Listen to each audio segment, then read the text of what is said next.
Good morning. Good morning. It is Wednesday once again here in the Common Good Faith Space, and we are coming to you live from multiple places across the country. We're missing Doug on this morning because he is preparing for the We the People ride.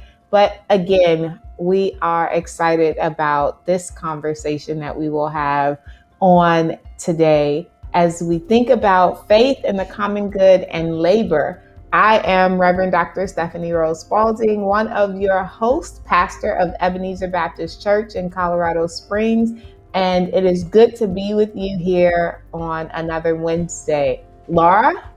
Yeah. Hi, Stephanie. Hi, Dominique. Laura Truex.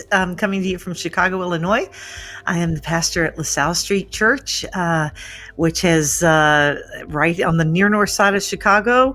And I'm excited to talk about what we're going to be talking about today because Chicago figures as one of the epicenters of organized labor. So it's going to be a fun day. Dominique, passing it to you. Yeah, good morning. Dominique Gilliard. I serve as the Director of Racial Righteousness and Reconciliation for the Evangelical Covenant Church. And I'm coming to you this morning from Conyers, Georgia, right in the metro area of the city, right outside the city.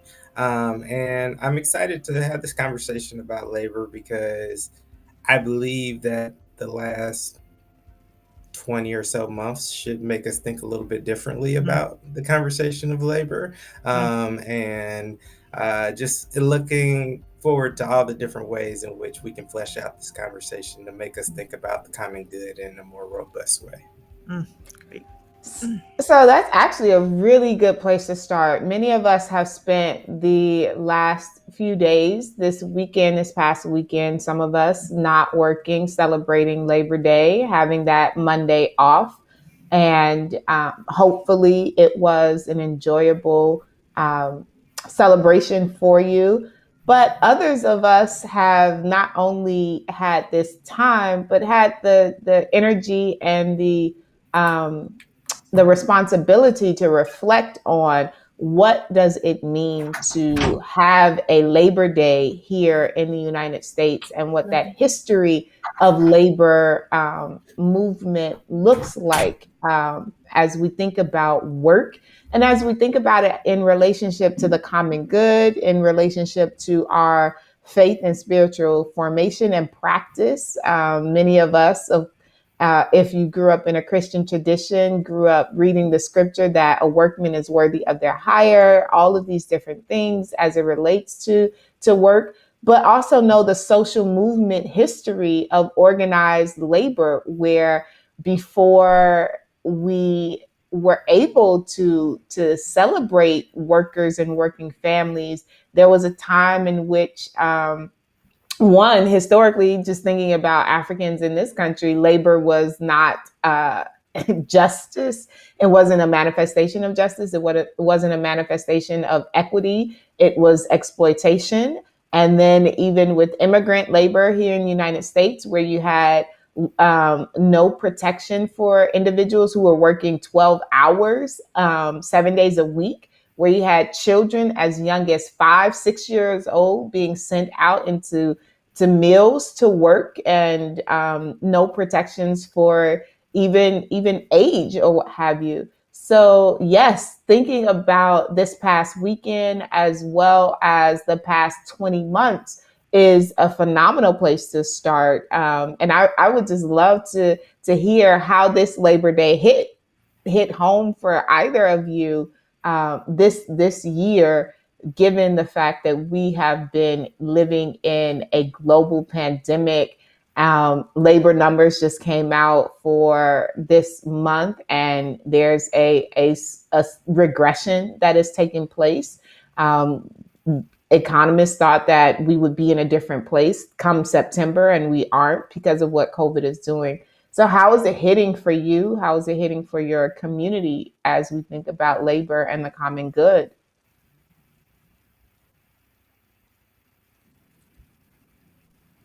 Yeah, when I think about the conversation, I think one, given particularly early in the pandemic, how the rising numbers of unemployment, and how many people kind of were really longing for work.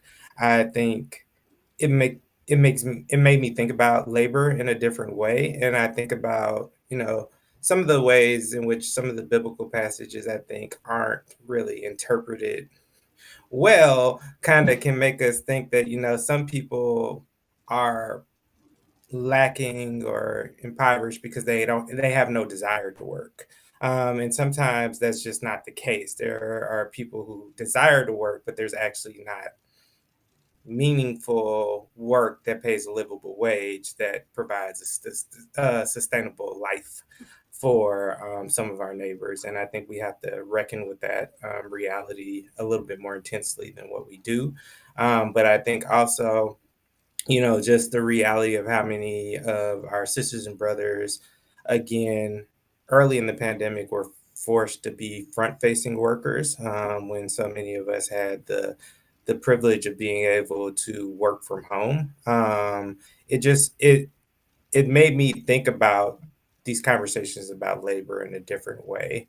And then I'd say the last thing uh, that really I still chew on is, some of the protections and a lot of the protections that were secured through labor movements and that kind of stuff.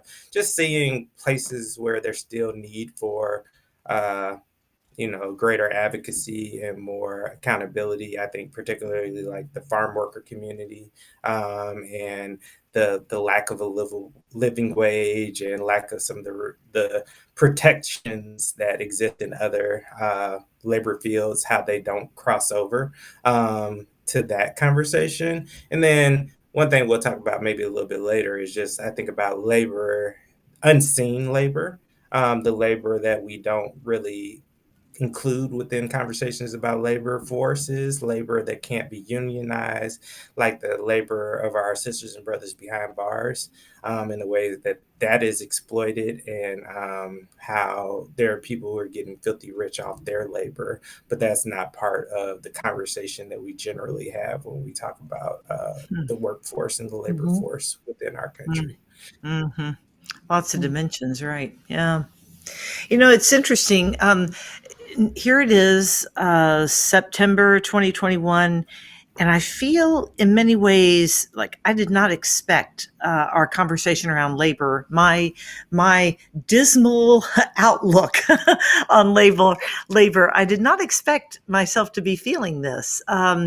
Last spring, when essential laborers were really being celebrated in all the ways that don't cost you anything, the applause on the street, the big thank yous at the grocery store, right? They're ones that take no sacrifice out of the system at all.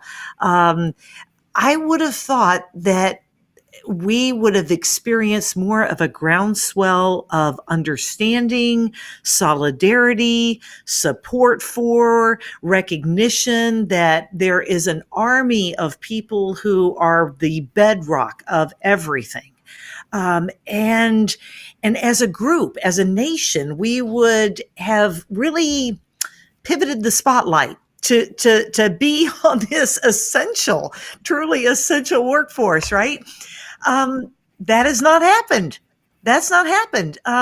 There's been some mediocre wage laws, minimum wages raised in very modest places. But there's been this incredible pushback by industry to keep wages low, to keep workers ununionized. And of course, right now I'm thinking of Amazon and all the stories that we've heard recently around the pushback to refuse to engage in any kind of union practices. And the public is kind of crickets out there. The church is crickets. I mean, there's not a groundswell of prophetic voice coming out of our churches that are saying, wait, the exploitation of the workers, we've seen something, we've experienced something together, and we've got to go deeper in that, not just return to this kind of closed eyes sort of framework. So I guess that's my opening thing, Stephanie, is that it feels dismal where we're at, more dismal than than I expected. Yeah, that'll be my And opening comment. and I can certainly appreciate and feel that with you, Laura, because when we entered this pandemic at the beginning of 2020, the the hope in some ways was the way in which essential was being redefined, right? Yeah, And right. having people's eyes open and hearts awaken to what does essential work really look like, right? And it took a pandemic, a global, um, incident to occur in order for us to get that across, right? Thinking about Reverend Dr. Martin Luther King and his murder being situated in the context of trying to elevate sanitation workers, right? And Right. to talk about the essentialness of the day-to-day laborer that makes the underbelly of a community, of a city function, but we aren't, like we don't think about it in celebratory ways. We don't advocate and encourage these kinds of jobs and positions with the generations. We elevate and position formal higher education differently, and labor that comes out of formal higher education very differently than trades and those who are, journeymen and women working in different spaces with their hands. And so what I thought was happening at the beginning of this pandemic was a reckoning and coming face to face with what does essential really look like and who is truly valuable in the functioning of a society when the world has to shut down. Like who cannot, Right. cannot go home and shut down, Right. or all of the parents from my congregation and in my community who were just rightfully so beyond themselves when they had to spend 8 hours and more a day with their children, when they could not send them off immediately to the teachers that we don't want to pay, that are the least paid laborers in our society. So I feel you in so Mhm. many different ways, Laura, when Mhm. it's dismal and disappointing because we had a moment that was so Yeah. primed for us to lean into this conversation around the respectability of work and the dignity of labor in Mhm. all of its forms. Mhm. And to some degree, we have moved beyond that dramatically and back to a conversation of productivity and consumption Yeah, right now, exactly. Yep. even as we are still in the midst of this pandemic. Yeah. Um, and what would Jesus think? you know? Well, yeah, that's the Mhm. thing. That's right. In fact, I think Jesus is so much more radical than we ever can really think, I think, as 21st century Christians in America. Um, you know, we, just to step back for a second, I mean, can you imagine a holiday like Labor Day being passed right now? I mean, that's got socialism written all over it, doesn't it? I mean, no way would that fly in any red state in the country right now. It's hard for me to imagine the federal government passing something like that right now, which tells you just how whacked we are, how far off the mark we are, right? Um, Labor Day passed in 1894. I just looked this up because of course, we just preached on this, right?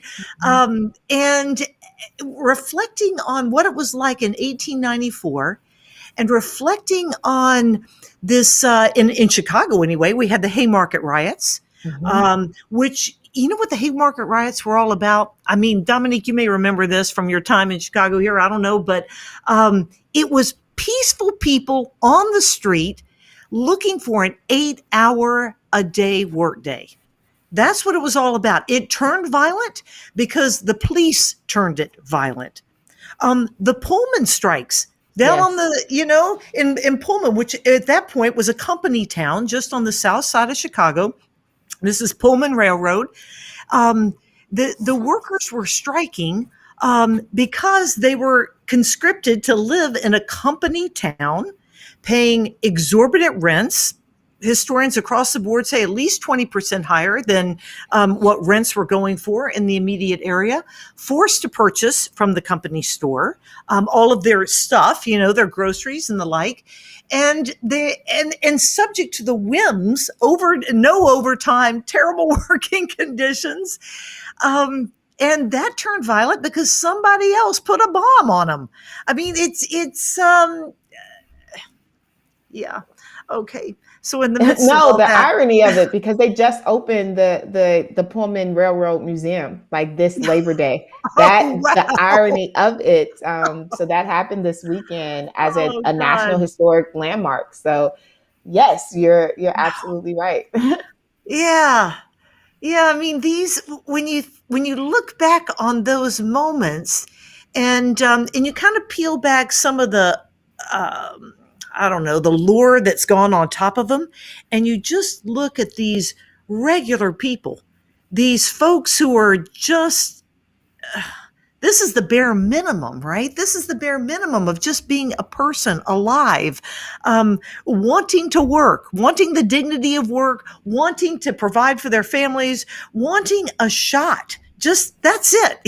And we're not talking about anything exorbitant. We're talking about what every living, breathing person should deserve. And you realize that is the same conversation that's happening right now. That's the same conversation that we're seeing with Amazon employees just wanting a fair shake. That's all they're wanting. They're wanting livable wages. They're wanting and asking for the possibility of collective bargaining, of acting as a group on behalf of the group. Anyway, I know that we could get down a lot of tendrils with this, but it does feel like this is the same conversation now in 2021 that was happening in 1894 and 1891, right? When those riots are happening and the Labor Day is established as this kind of day when we're going to honor the dignity of the human worker. And we're in the same place. Mm-hmm. Yeah. I appreciate how my friend Eugene Cho talks about politics and political engagement for a lot of faith communities who that's not been their historic orientation. He talks about us really understanding politics as an opportunity to tangibly love our neighbors. And I think when it comes to conversations about labor and legislation and those kind of things, we really see kind of how that can manifest and how our inability to engage civically really does leave certain portions of our population out there to defend for themselves in isolation, and we miss opportunities to defend the dignity and the inherent worth of people who are left vulnerable when they have to defend themselves in isolation. And I think our history of labor in this country has been one that has consistently shown what happens when people are left vulnerably out there to fight and fend for themselves, and to try to defend their dignity. And I think about, one of the other pieces that we're seeing kind of resurface that should remind us about, the importance of this conversation about labor and the political element of it, and also the fiscal exploitation of it is the conversation that we're talking about that we highlighted a little bit last week about our southern border, and the conversation around immigration that is not disconnected from this conversation about labor justice and labor rights. And people really, we really need to do our homework about the push and pull factor that has been created on our southern border through policies like, you know, Operation Wetback or the Bracero program, and really understanding the way in which our international policies really played a role in the destabilization of the economy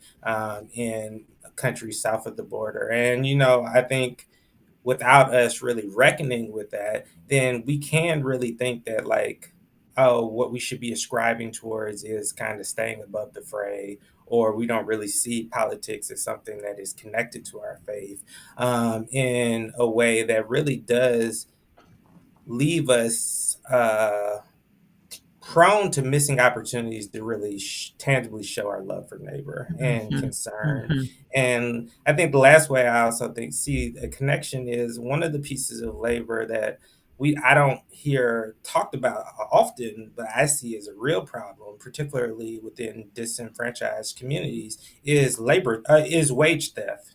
And the way in which we don't have the kind of systemic accountability where the least of these are actually preyed upon and exploited for their labor, and people take advantage of them and don't pay them equitably or at all for their labor. And because of their social status, there's not enough people who are lining up to advocate and stand in solidarity and to champion this cause so that we could live in a more just and equitable society. And I think a lot of it really does have to do with the foundations of capitalism and the manifestation of that capitalism here in the United States, right? When you build a nation off the exploitation of free, and I use that word cringing because it's not free labor, right? It's labor that's beaten out of someone and stolen from someone, right? When you build a national structure out of that, then you have a lot of dismantling to do 400, 500 years later to get to a place where justice and equity and human dignity is at the core of labor and the economy that this, nation thrives off of in a global sense, right? So, Dominique is absolutely right, thinking about, the policies and the practices that happen and the dynamics that we have created with our southern border, but also with global nations that have destabilized their economies in ways that we are every last one of us that continues to exist as citizens and investors in this country, that we are all implicated in, right? And that are harsh realities we don't want to deal with. I talk to my students about, agriculture and, things that we think are so benign and disconnected, right? I remember when quinoa became like the superfood, of the yogi communities, of the health, of the health fanatics, right? And all of the progressive, I'm so woke and, liberal thinking and like quinoa came and just like took over the market, right? Yeah. And everybody was like, oh my God, you have to try this. You're going to be healthier. Your life is going to be so much better, and I don't have an issue with vegetarians and vegans and holistic, people who think about, what they are consuming in their bodies, but it destabilized workers and agriculture in Bolivia. It completely, because white folks in Southern California wanted quinoa, and it's not just white people in Southern California. It's like all of us everywhere who are now. But it destabilized an entire community of people's labor that they had been practicing for centuries. Like this Mm. was a key, this is a key crop for their community for centuries, that when MAGA business, MAGA agriculture comes in, it makes Mm. it impossible for locals to actually grow this food and sustain their families from. Mm. And now they are in search of labor or having to leave their community to work elsewhere. But we don't want them, we whatever, however many countries you got to cross from Bolivia to get to the United States, don't make it, right? Like we don't Mhm. want you to make it. Also, we can have some quinoa, right? And to not think about this relationship or this dynamic in a global context, right? We just want to say, oh, you all are violent and you all don't know how to run your country. So, we don't need you here because you'll end up, just messing up the United States.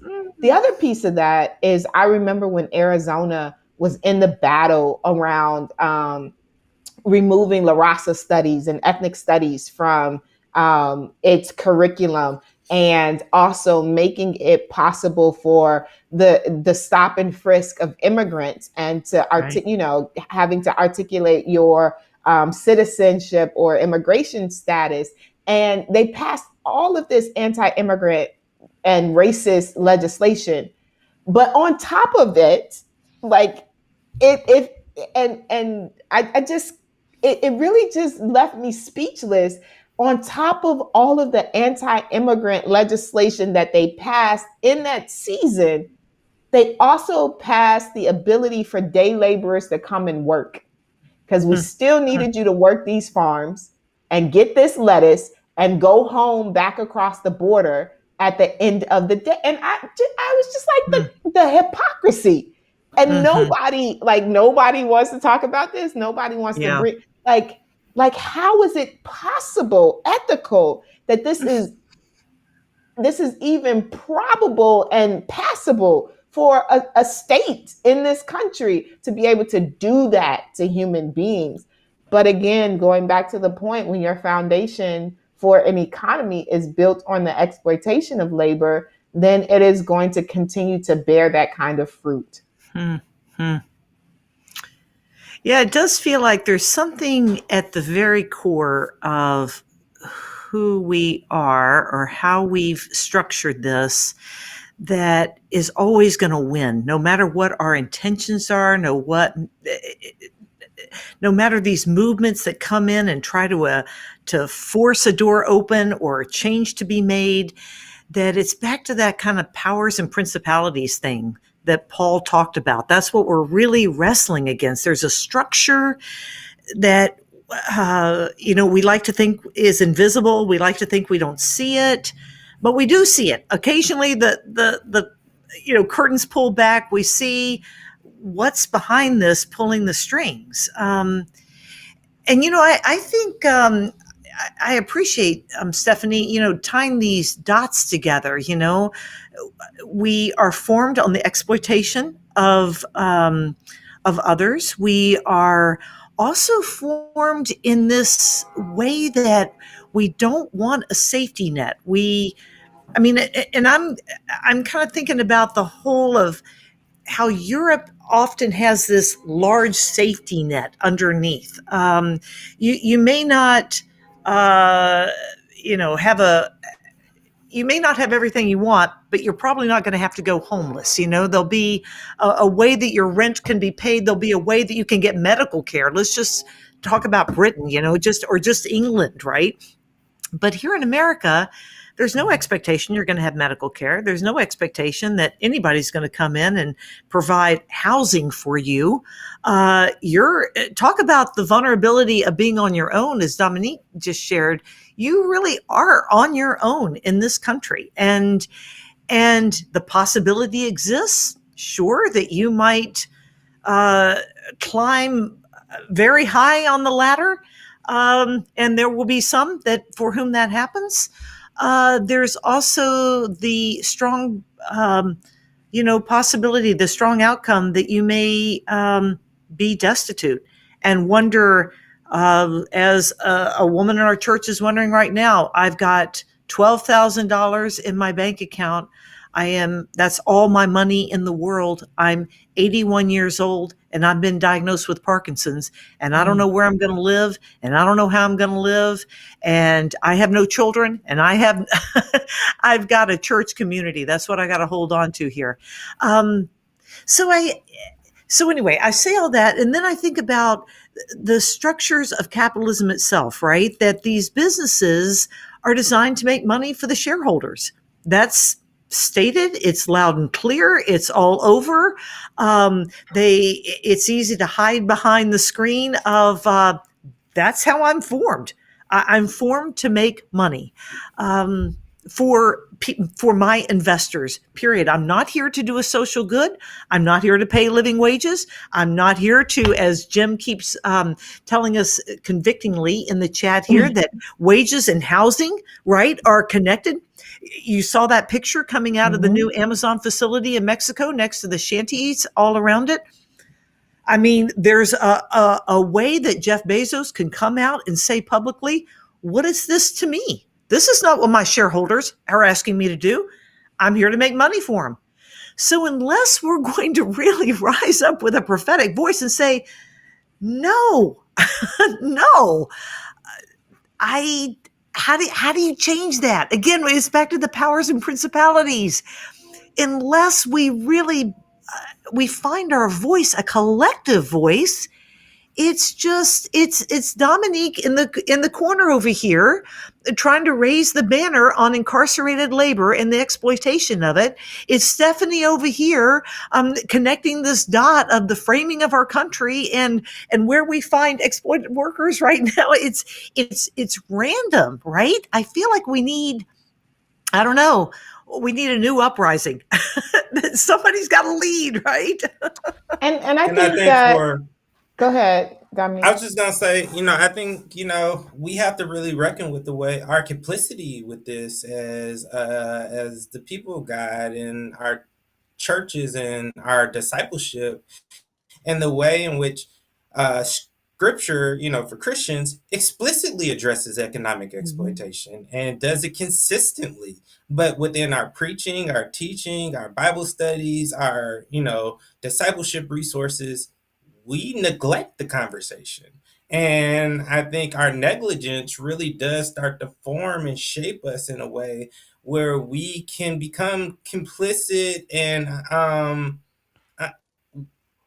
not only do we become complicit, we become folks who champion these kind of imperial values of rugged individualism and yes. bootstrap theory, Yes. and all these different things that are countercultural. I mean, not countercultural. They are antithetical to the kingdom economy. Yes. And what we're called to actually pursue, and the kind of accountability that we're supposed to be as the moral conscience of our nation. And so I think until we really double down and actually do the hard work of discipling our members into a different understanding of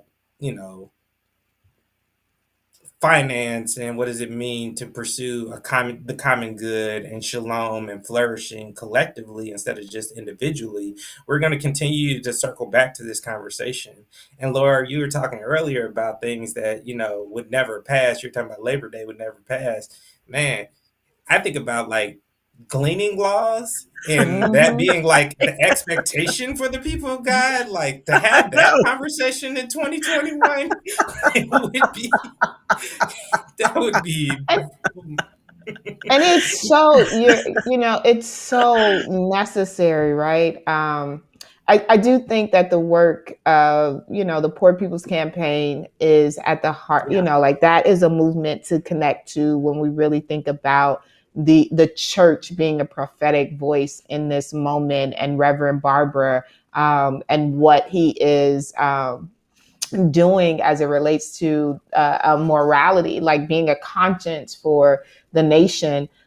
So if you all are not familiar, if you're listening and not familiar, if you just Google Poor People's Campaign and Reverend William Barber, all of this will come up for you.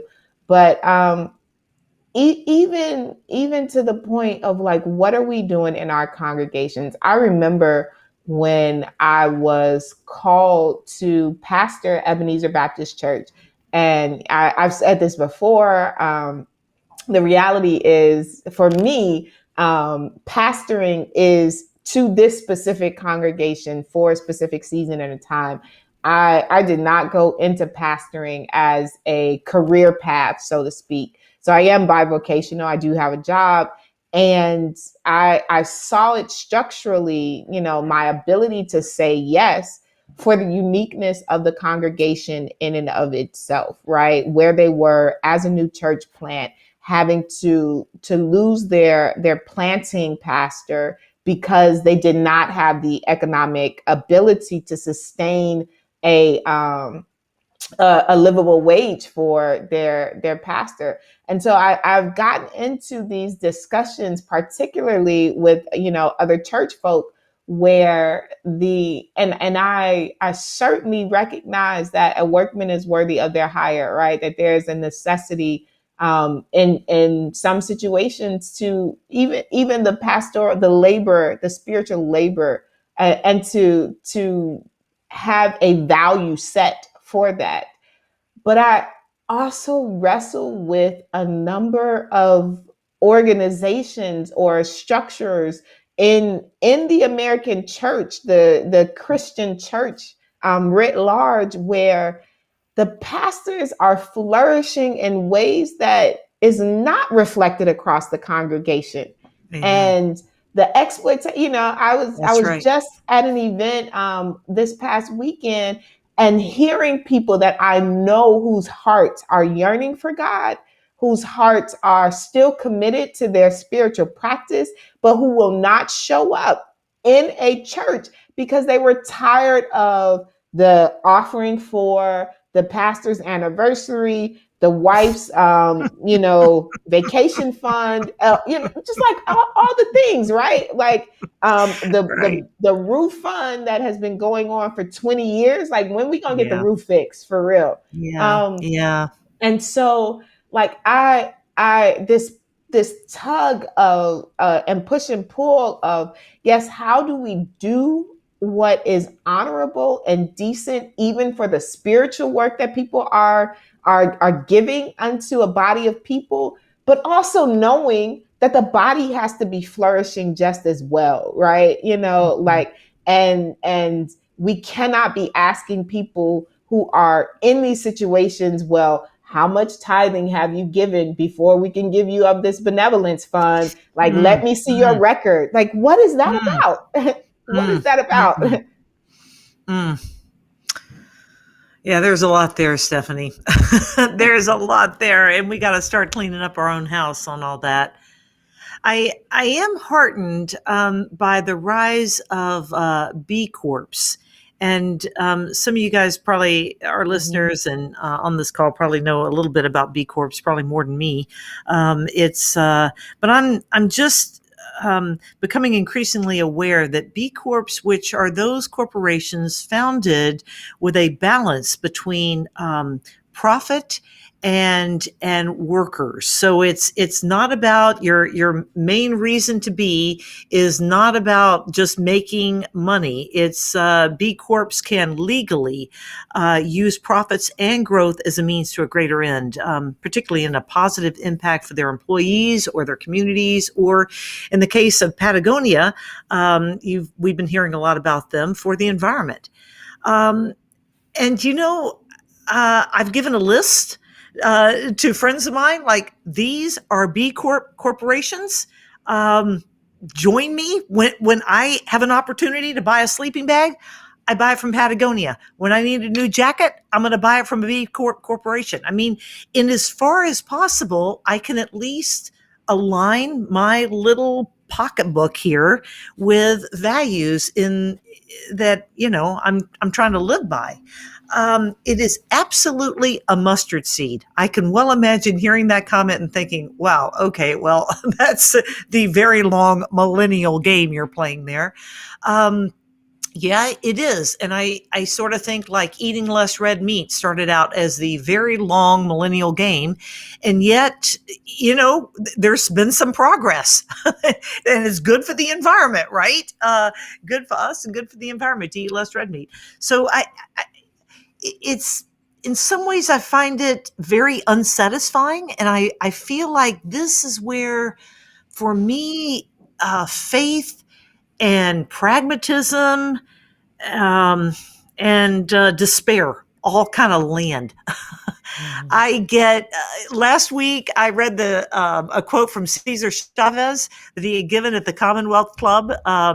We were talking about the southern border, and Mhm. Cesar Chavez in 1984 at the Commonwealth Club of San Francisco was talking about, in 20 or 30 years, in his mind's eye, that there would be more workers that look like him, i.e., people, Latino and Latinas people, that there'd be more of them than there would be of growers, that there would be this growing political power among workers, that politicians would be forced to make decisions that are for the good of all, including our agricultural workers. And he felt that, he was convinced of that. And, here it is, 2021, 40 years later, Mhm. we're not any closer to that. In fact, I think you could say that we're kind of a step back from where he was in 1984. Um, so, that is where it all rubs for me. It makes me kind of feel like we just need a revolution. We need a revolution that's whole scale, and I can't imagine the church is going to be the one leading it, despite what we're preaching and what we're trying to unpack in Scripture. Because I think the powers and the principalities are just too big, and my husband hates it when I go down this road. But I really feel it, and I feel like if me, a white woman who's had privilege after privilege, feels that way, if that thought has reached my cranium, it's got to be in the air. There's got to be a lot of people who are feeling like, enough of this. We've got to up in this system. Yeah, I do think that, what you talk about is a mustard seed, and it is. But, I think if enough of us are diligent and persistent in how we dedicate our lives and express our faith and love through kind of engaging in these mustard seeds, they do start to create spaces where new life can be created, and where Mhm. sustainability becomes a new tangible reality for folks Mhm. who are disenfranchised and have their backs against the wall.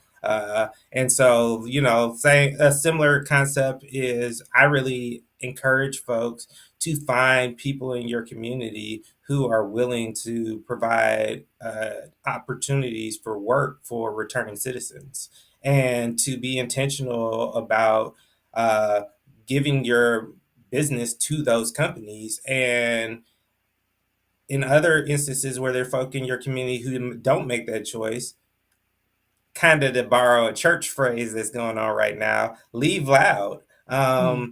You don't spend your money with those companies, and you're Right, very clear with them about why you're pulling your right, business and reallocating your right. resources to another company. And it starts to put a positive peer pressure on companies and corporations and businesses within our community, and we start to be able to dictate morality through our resources and our finances, by saying, like, we want to be a community that recognizes that, no person should be forever defined by the worst thing that they've ever done. That we have people who are returning to our community, and there is no lifeline for them, because, most of us have been conditioned to think that, they just get what they deserve. And if they would have never did what they did, then they wouldn't be in this situation. But we want to be a more caring, hospitable, supportive community that's interested in the common good, the collective flourishing of our community. And so Right. we're only going to spend money with companies that are willing to partner with us in cultivating this kind of reality in this neighborhood. Yeah. I think we underestimate how much power we have with our dollars. And I think we Mm-hmm. really need to become more strategic and creative about how we wield that power for the common good. And Mm-hmm. I agree, it is mustard seedish, but I think the more we do it and the more we do internal examination and think about all of the ways that we could be creating this kind of synergy towards this as the norm as opposed to the exception, then that's how we start to do the work innovatively of building the kind of communities that we want to be a part of and being the change that we want to see in the world. Mm-hmm. Mm-hmm. And it's not far fetched, right? That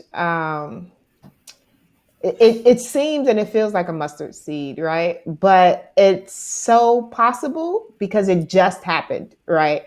I remember the campaign cycle where before the Democratic presidential nominee was set, and you had a stage of 20 plus people, and here's this Andrew Yang talking about a universal basic income. And people are like, oh my Right. God, what is this Right. dude talking about? This Right. is not Mm-hmm. possible. You're not going to be able to just give people $1,000 a month and see how Right. they live and survive. And bam, a pandemic hits. And what happens? Yeah. Universal basic income, right? Like the sustaining $300 a week for families, and this is Right. what we're adding to, this is what we're giving to everyone who, so that they can sustain their life. it's Yeah. it's not it's not an impossibility. In some ways it's so arbitrary that, to not do it is really what's hurting us the most, right? And Mm-hmm. it wasn't and it's not the idea that people did not want to work, that they, because of these tax credits and the infusion of cash to families, that they were like, well, I'm going to stop looking for labor. But they began to see how labor and this nation operate and function differently, right? And to have access to basic necessities is a human right.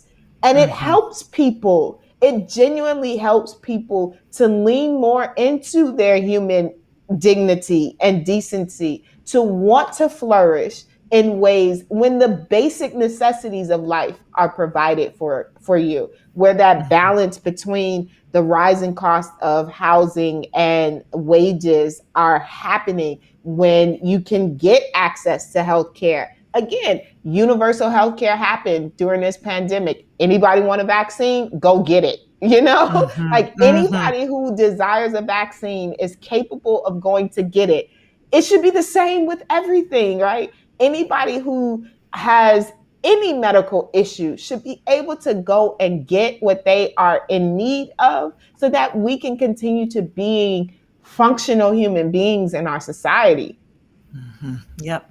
Yep. There's a really good documentary called Stockton on My Mind that highlights the mayoral stewardship of the city of Stockton in California by a young African American mayor, Michael Tubbs. I would really encourage folks to check that out because he embraces this all the things that you were just talking about, Stephanie, and has done what people said could not be done in Mm. Stockton. And it has really been something that is such a countercultural witness of what it looks like to pursue the common good and what can actually grow when we actually believe that common collective Mm-hmm. flourishing is possible and we're Mm-hmm. willing to put in the work because it's an uphill battle because we're in a society right now who just thinks that these things are nonsensical kind of pie in the sky, and then there are other people who think that these kind of principles or ethics are anti-American, Mm-hmm. and so you get denounced as anything but a child of God inside and outside of the church for Right. having this kind of vision of collective flourishing. And I Right. think, you know, we start to perish for a lack of imagination Yeah. and a lack of kind of these signposts of the inbreaking reality that collective flourishing is what we're commissioned to pursue, and not just the individual biological family flourishing kind of things that we talked a little bit about a couple of weeks ago. But I think this documentary is a very tangible example that this is possible, that if we have the will, there is a way. And so Yeah. just want to share that as a resource. Yeah, I appreciate that. I jotted that down, Dominique. Thanks for that shout out. And, just to return to this revolution thing, because we have a couple of comments in the chat, including DG, Hollums. This is nothing short of reformation, right? Phyllis Tickle is right. And some of the listeners may remember that Phyllis Tickle talks about the 500-year rummage sale. And she just kind of goes back through church history to say that about every 500 years, there is a unsettling movement that just really upends the church. So back in 500 AD, it was the rise of a monastic movement. It was Constantine embracing Christianity. So Christianity moving from the margins to an official religion. In 1000 AD, you get this huge split between the Eastern Church and the Western Church that continues all the way to today. 1500, you get, of course, the Protestant Reformation and that huge split. Right down the middle, again, continuing with all of its chaos and wonder. And now we're at a great moment of upheaval, where, as Dominique said, in some quarters, the church is so aligned with nationalism and with a identity of empire that some of us have a very difficult time distinguishing between who we're kneeling to, whether we're kneeling to the empire of capitalism and Americanism and kind of Western valuism and all the rest of that, or are we in fact being remade into the gospel? And that does make me think, okay, it could be a peaceful revolution, maybe. Jim Eaton said we need a peaceful revolution. Sure, I think that would be great. I also think that it wasn't too many election cycles ago when most Americans said that inequality was their number one concern. I think there are certain voting pockets of people right now who absolutely believe that inequality is a number one concern, which is why they are doing everything in their power to limit who can vote, to limit the electoral process as narrowly as possible, because they look on the horizon and they see a changing America, and it's a very fearful scene for them out there.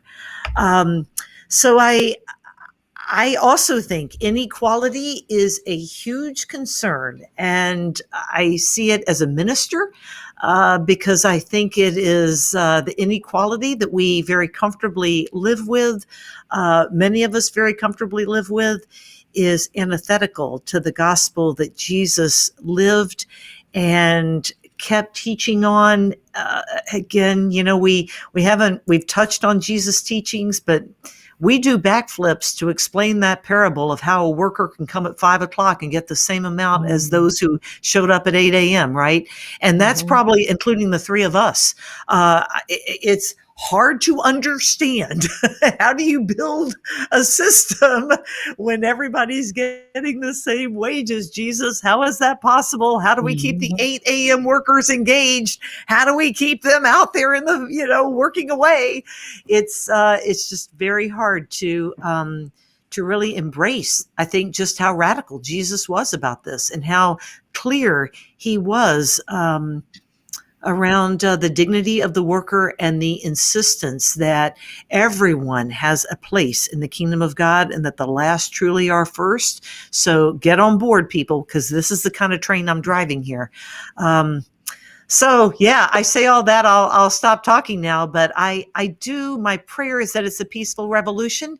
But even deeper, I just think it's got to be upended. We've just got to be pried out of these buckets and this narrowness of our lenses. And however God sees fit to do that, I want to say bring it, Lord. Let it be, right? In the language of Mary, may it be done unto me, a handservant of the Lord. I feel like we've all got to just stand in that place and keep our eyes fixed on what Jesus is doing and how we can be part of it. Wow, what a great place to wrap this conversation up for today. But knowing that hopefully it's not the end of the conversation, that you all will continue to have these discussions in your homes and in your congregations or in your communities, however you gather, and that we will continue to do the work of the common good. So thank you all for joining us. We are here on almost every platform, whether you are a Facebooker, YouTuber, Twitcher, we are present and want you to connect to this podcast and the podcast throughout the week. So again, we appreciate you and continue to follow us and share us with others. Bye, everybody.